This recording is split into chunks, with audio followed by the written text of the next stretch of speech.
So we want the game to change dramatically in the upcoming 2 updates. So I've recently had the pleasure of co-hosting the recent stage channel where we found out a lot of juicy information surrounding the coming updates. So I've condensed all the most important talking points into this 10-minute video, and first up we asked Frame on why they buffed the free-to-play progression so much inside of Clash Mini. As I said, Shuai is our brand new economy and meta progression designer that is like very much focused on those things. We kind of realized that in a PvP game, especially a competitive PvP game, no matter how good you are going to eventually blame it on the level differentiation between you and your opponent, especially even if you lose like you're level 15 and the enemies, you're level 14 and enemies level 15. There's this kind of like mental mindset in which you kind of like just kind of like by default blame it on the higher number. And it's kind of like, you know, it doesn't happen often, but I think like that is not really super satisfying feeling to have.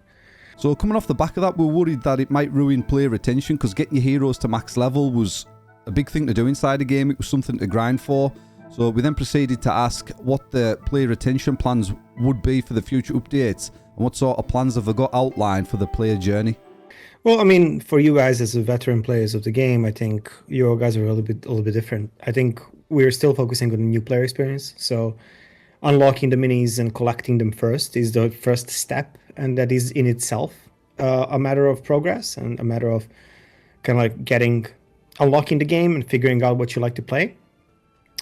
And then after that, beyond that, you know, if you're good at certain minis, certain heroes, you would definitely be able to kind of like find, you know, a prestige or a certain like skin or whatever it is, right? Like a certain cosmetic that you want to chase and for that certain mini that you like. But to be honest, we're still at pretty early stages of like actually discussing what the player journey is going to be there.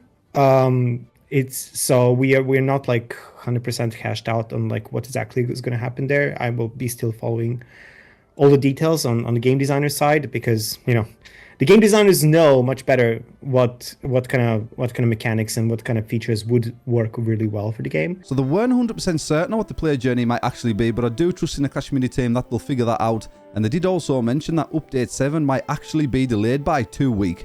There may be a week or 2, but again, maybe not confirmed really, of a delay for the update 7 deployment. But we will let you guys know if that happens because we're changing the gameplay so dramatically that we kind of need to like, but just basically double check that everything's working, and that tutorial is actually addressing all of those changes as well, because tutorial is one of the very legacy elements of the game that have been unchanged for a very, very long time. So we kind of needed to kind of rip the whole tutorial out and put a new tutorial in to kind of address all the gameplay changes. So yeah. So the delays might be because they're changing the gameplay so dramatically, which is super interesting to me, and I can't wait to see what they've got in the works. And for those of you that don't know, Frame's actually based in the Shanghai office, and he's actually flew out to Finland in the Helsinki main headquarters at Supercell for 3 weeks, and there's speculation that he was there regarding global talks to Clash Minis. So we asked him if there's any inside information as to why he's flew out to Helsinki for 3 weeks in the next question. I'm recording mini minutes in small talk here. So Fan is coming in as well. And to be honest, it's just a regular yearly kind of visit, but there's no like grand mystery as to why I'm here. It's just like I come here twice a year and that's when it is happening. So there we go, no juicy gossip as to why Frame is in Helsinki at the moment, but we then proceeded to talk about the huge core gameplay change that's coming to Clash Mini, and this bit, in my opinion, was the most important part of the stage channel, so listen carefully, my friends. Yep. So the major gameplay change is going to affect the core game. And what I can say right now is that it is going to sound like nonsensical when we announce it for the first time, because we are basically removing a feature from a game, which is the core of the game. But for those players that don't like randomness, and for those players that don't like the unpredictability of the game, they're going to be very happy. So that is going to basically be the core. We want to make the game much more predictable, much more reliable on the skill, and to feel smart for you actually making the right moves and with your deck. Trust me, like I was also like when I first heard the changes of such magnitude, I thought it was pretty silly, and I would think that like these kind of things would not make any sense. But after I played a few prototype matches with Fan, well, I started playing one, and I was like, let's just give it a shot, and then we played like 10 of them, and I was really excited. I was actually legit excited as to like how much the game makes you actually feel smart and actually in control of your own destiny. So a huge core gameplay change coming to Clash Mini.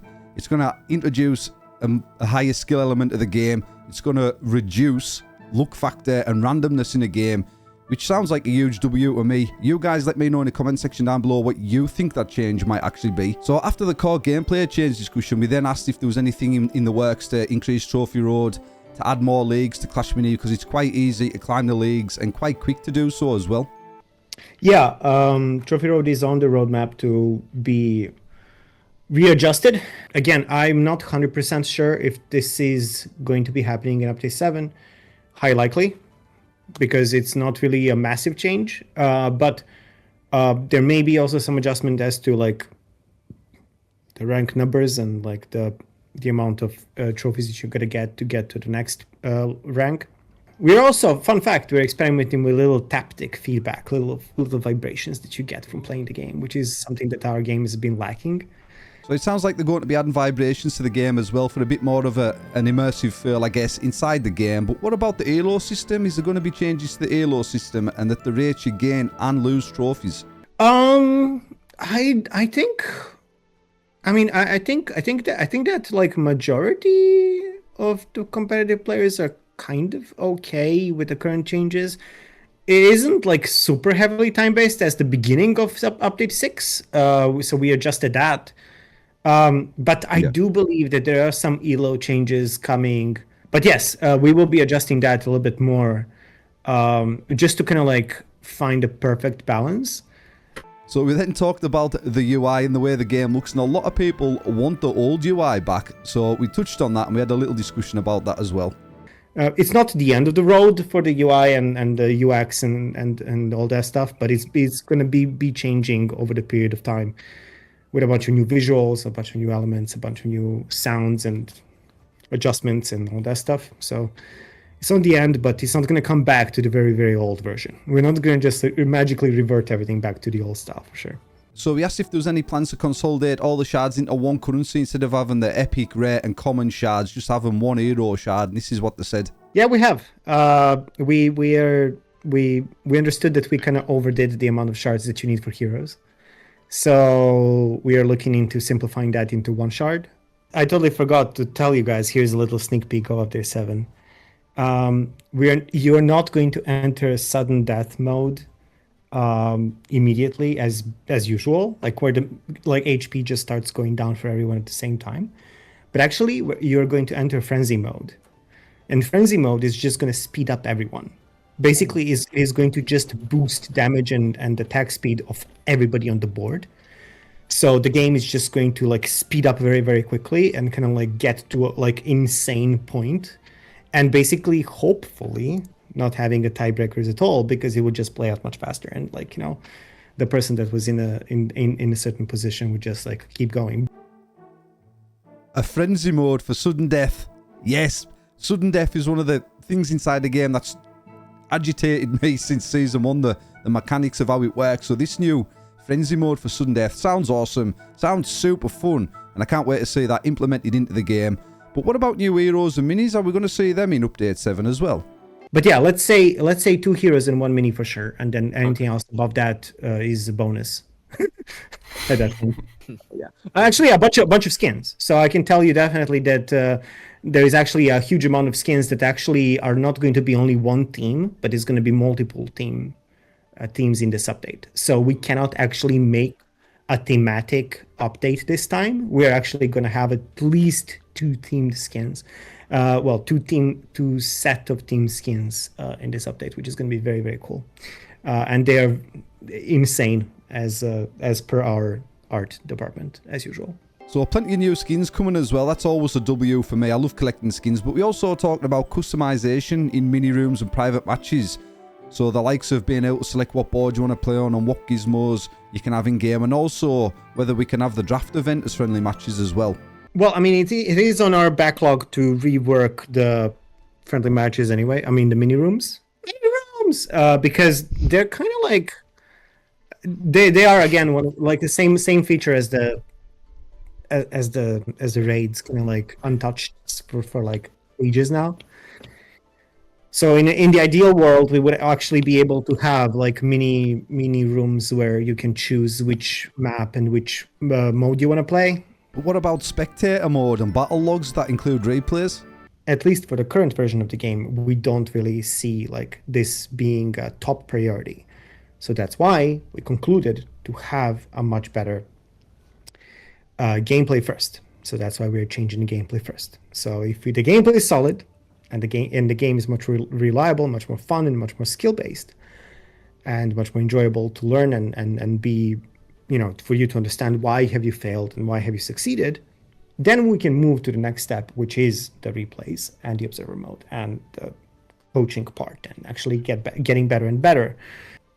Basically, all the maps are going to be reworked. All the boards are going to be reworked. You can forget. You take your screenshots of the current boards and remember them, because they're changing. They're much more beautiful. They're much better looking. Yeah. Exciting stuff. We're also getting board reworks, and let's hope, guys, that the mirror board does have a major rework. Me and the mirror board aren't the best of friends. Oh my god, the lights turned off. Let me run around. Lights turned off. Lights turned on.